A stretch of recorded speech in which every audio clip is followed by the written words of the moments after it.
Hello everyone, welcome back to 90 plus classes. मैं हूं आपके साथ पंकज। बच्चों, हमने स्टार्ट किया था अकाउंटिंग इक्वेशन चैप्टर आपका क्लास 11th का।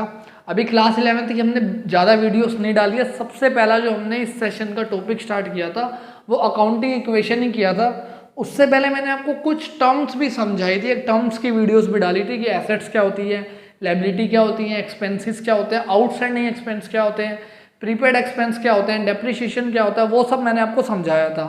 आज मैं आपको सीधा एक अकाउंटिंग इक्वेशन का क्वेश्चन करवा रहा हूँ। टीएस गरवाल का ये क्वेश्चन है, इलस्ट्रेशन नंबर 6, ताकि जिन बच्चों को कॉन्सेप्ट समझ आ गया बट क्वेश्चन करने में दिक्कत आती है कि कहाँ चीज़ ऐड होगी कहाँ चीज़ लेस होगी, वो उनको अच्छे से समझ आ जाए। एक ही क्वेश्चन करेंगे अभी सिंपल, फिर इसके बाद एक और वीडियो आएगी अकाउंटिंग इक्वेशन की जिसमें इसमें कुछ थ्योरेटिकल पार्ट और एक जो छोटा सा फॉर्मूला है उसको हम करेंगे।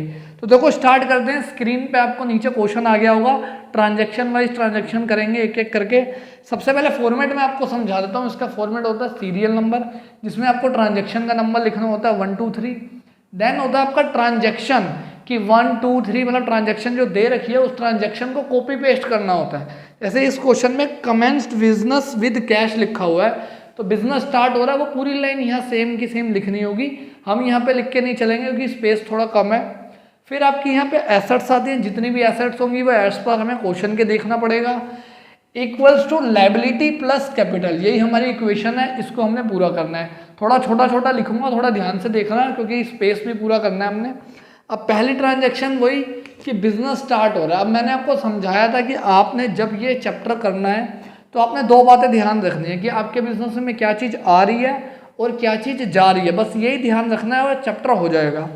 अब आपने बिजनेस स्टार्ट करा, किस से स्टार्ट करा? कैश से। तो आपके बिजनेस में कैश आया और कैश आपका आता है एसेट्स के अंदर, तो कैश बढ़ गया कितना? 50,000। तो कैश के नीचे लिख दो आप 50,000। अब जो पैसा बिजनेस स्टार्ट करने के लिए लगाते हैं उसे क्या कहते थे हम? कैपिटल। तो लायबिलिटी तो जीरो हो गई और ये हो गई आपकी कैपिटल। ये हो गई पहली ट्रांजैक्शन, 1 मार्क्स आपको मिल जाएंगे इसके, आधा सा 1 मार्क्स। अब आते हैं सेकंड ट्रांजैक्शन में, purchase goods for cash and credit. Credit मतलब उधार में, मतलब आपने गुड्स खरीदे हैं, कैश में भी खरीदे हैं और क्रेडिट में भी खरीदे हैं। अब हमें हमारे बिजनेस में क्या चीज़ आई? गुड्स आया है, तो गुड्स का अलग से कॉलम बनेगा स्टॉक के नाम से।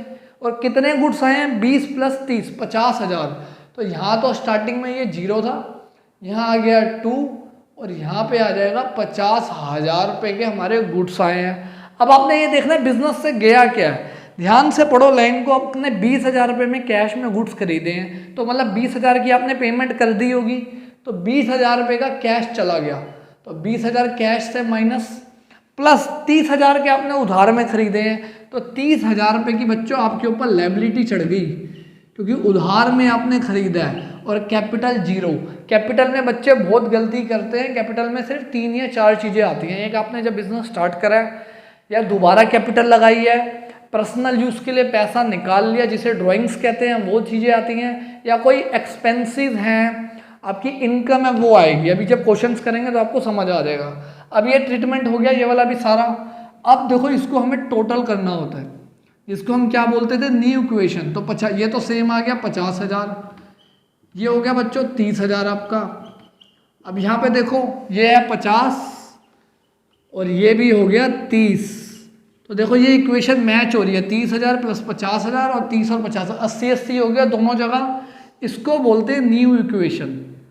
क्या बोलते हैं? New equation. हर फर्स्ट सेकंड में तो आपको नहीं करना होता, सेकंड के बाद आप जब भी जोन से भी ट्रांजैक्शन करोगे उसके बाद आपको टोटल करना पड़ेगा और हमेशा न्यू इक्वेशन को आपको लिखना ही पड़ेगा।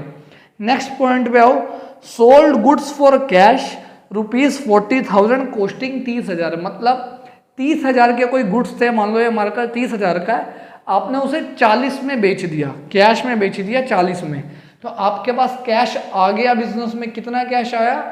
40,000। जो चीज़ आई वो ऐड हो गई। बिजनेस से गया क्या? गुड्स चले गए। गुड्स कितने के गए हैं? 30,000 के, क्योंकि उनकी वैल्यू 30,000 थी। अब देखो 30,000 वाली चीज़ आपने 40 में बेची है, तो 10,000 रुपये का प्रॉफिट हुआ है। और जो भी प्रॉफिट होता है बच्चों वो भी कैपिटल में ऐड होता है, क्योंकि जो बिजनेस का प्रॉफिट है वो अल्टीमेटली दोबारा बिजनेस में ही इन्वेस्ट किया जाता है, तो वो भी आपकी कैपिटल में ऐड होगा। अब इसका टोटल करो दोबारा, ये हो गया 60,000, इसमें कोई चेंज नहीं आया तो ये तो 30 ही रहा। यहाँ पे देखो ये हो गया 20,000 और ये हो गया 70,000। देखो दोबारा 70 और 20 90, 30 और 60 भी 90। तो ये बन गई हमारी न्यू इक्वेशन। हर बार ये आपको न्यू इक्वेशन बनानी है। अगर स्कूल में आपकी मैम ने कहा नहीं लिखनी न्यू इक्वेशन तो आप चाहे मत लिखो, बट वैसे आपको ये लिखनी होती है एग्जाम में। अब नेक्स्ट में आते हैं, 3 हमारी हो गई। अब आते हैं फोर्थ में। फोर्थ है बेटा rent paid and salary paid. Rent paid करिए और सैलरी पेड करिए। अब ये हमारे लिए एक्सपेंस है। जितने भी एक्सपेंस होते हैं वो कहाँ से माइनस होते हैं? कैपिटल से। कितने हैं? 500 रुपये का रेंट था और 5,000 रुपये की सैलरी चलेगी। ठीक है। अब यहाँ पे कुछ भी पेड का ये नहीं लिखा कैश में है चेक में है, तो आप कैश में ही मान के चलोगे। लायबिलिटी 0, ये भी 0 और यहाँ से आप माइनस कर दोगे 5,500। अब फिर से आप क्या बना दोगे? New equation.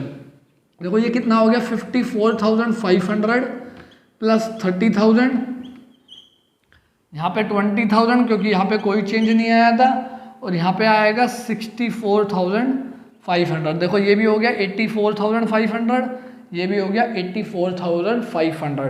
तो ऐसे आपको इसको करना होता है लाइन वाइज लाइन। थोड़ा सा इसमें आपको ध्यान रखना है अपनी प्रेजेंटेशन का कि प्रेजेंटेशन ज़्यादा खराब ना हो। अभी हो गई हमारी फोर्थ एंट्री। अब करते हैं बच्चों फिफ्थ एंट्री। क्या है? Rent outstanding and salary outstanding. Outstanding मतलब वो खर्चे जो अभी हमने पे नहीं करे हैं। है तो खर्चा, अभी पे नहीं करा, फ्यूचर में पे करेंगे। अब जितने भी खर्चे होते हैं वो कहाँ से माइनस होते हैं? कैपिटल से। तो रेंट का खर्चा है 100 रुपये और सैलरी का खर्चा है 1,000 रुपये। ठीक है। लायबिलिटी चढ़ गई तो लायबिलिटी में भी ऐड हो जाएगा 100 प्लस 1,000, क्योंकि कर्जा चढ़ गया हमारे ऊपर। तो ये हो गया आपका फिफ्थ वाला पॉइंट। क्या कोई कैश में चेंज आया? नहीं आया, क्योंकि आपने पे तो करा नहीं है आउटस्टैंडिंग वाला, और ना ही कोई आपके स्टॉक में चेंज आया है। तो अब इसका भी टोटल करते हैं। ये तो सेम रहा 64,500, ये भी सेम आ गया 20,000। यहाँ पे देखो 1,000 प्लस 31 तो 31,100, और यहाँ पे आ गया 53,400। ये बन गई आपकी न्यू इक्वेशन। यहाँ पे लिख देते हैं दोबारा न्यू इक्वेशन। अब आते हैं 6 पॉइंट पे। देखो 6 पॉइंट क्या है? Boat furniture on credit. Furniture खरीदा। बिजनेस में क्या चीज़ आई? फर्नीचर। फर्नीचर आती है बच्चों हमारी एसेट में, तो एक नया कॉलम बन जाएगा फर्नीचर का। यहाँ पे ऊपर सब जगह 0, क्योंकि ये पहले तो नहीं थी, अभी आया है। तो यहाँ पे हम फर्नीचर में अब ऐड कर देते हैं 0। कितने का फर्नीचर खरीदा है? देखो 5,000 रुपये का, तो यहाँ पे 5,000 रुपये ऐड हो गए। अब बोला उधार में खरीदा है, क्रेडिट में, तो स्टॉक में तो वैसे ही कोई चेंज नहीं है, कैश में भी कोई चेंज नहीं है। अब लायबिलिटी इंक्रीज हो गई दोबारा, क्योंकि उधार में खरीदा है। ये बन गया आपका 6 पॉइंट। ये आ गया 64,500, ये से भी सेम 20,000, ये 5,000 हो गया, ये हो गया 36,100 प्लस 53,400। ऐसे आपको करना है। थोड़ा कैलकुलेशन का भी ध्यान रखना है ताकि कैलकुलेशन गलत ना हो। फिर से न्यू इक्वेशन बन गई। अब नेक्स्ट पॉइंट पे आओ 7th। Boat refrigerator for personal use. Owner ने जो बिजनेस का है, जो बिजनेस चला रहा है, जिसका नाम अनिल दे रखा है ऊपर, उसने अपने पर्सनल यूज के लिए खरीदा है रेफ्रिजरेटर। तो जो भी सामान ओनर ने अपने पर्सनल यूज के लिए खरीदा होता है उसको बोलते हैं ड्राइंग्स।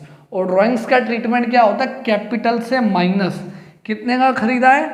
5,000 का, तो यहाँ से 5,000 माइनस, कर्जा तो कोई चढ़ा नहीं, और कैश भी माइनस हो जाएगा, क्योंकि बिजनेस में कैश की पेमेंट करी होगी। जो उसने फर्नीचर खरीदा है, रेफ्रिजरेटर खरीदा है, मतलब वो हमने पेमेंट करी है। तो जो हमने पेमेंट करी है वो हमारे कैश में से चला गया और उसकी कैपिटल से चला गया। यहाँ आ गया 59,500, ये 20,000 का 20,000 ही रहा, ये भी 5,000 रहा, ये भी 36,100 ही रहा, और ये कितना हो गया? 48,400। ये आ गया आपका 7th पॉइंट के बाद की न्यू इक्वेशन। अब 8th पॉइंट पढ़ लो आप तब तक कि 8th पॉइंट क्या है। 8th पॉइंट है purchase computer for cash. Cash में कंप्यूटर खरीदा। कंप्यूटर भी हमारी क्या होती है? एसेट होती है। तो एक और कॉलम बन गया किस चीज़ का? कंप्यूटर का। अब यहाँ पे हमें ऐड करना पड़ेगा कंप्यूटर। अगर मैं 8 वाला पॉइंट डालूँ, कितने का खरीदा कंप्यूटर? 20,000 का। तो 20,000 ऐड हो गए। कैश में खरीदा है तो बिजनेस से कैश चला गया 20,000, यहाँ से माइनस। स्टॉक में कोई चेंज नहीं हुआ, फर्नीचर में कोई चेंज नहीं हुआ, कोई कर्जा भी नहीं चढ़ा क्योंकि उधार में तो खरीदा नहीं, ना ही कोई कैपिटल में चेंज हुआ है। अब ये बन गई न्यू इक्वेशन। 39,500 आ जाएगा ये तो 20,000 ही रहा, ये हो गया 5,000 का 5, और नई चीज़ ऐड हो गई क्या? फर्नीचर, ओ सॉरी कंप्यूटर 20,000, ये हो गया 36,100 चल रहा था ये, और ये 48,400। ये आ गई बच्चों आपकी न्यू इक्वेशन। अब करते हैं 9th वाला पॉइंट। 9th पॉइंट क्या है? Cash withdrawn for personal use.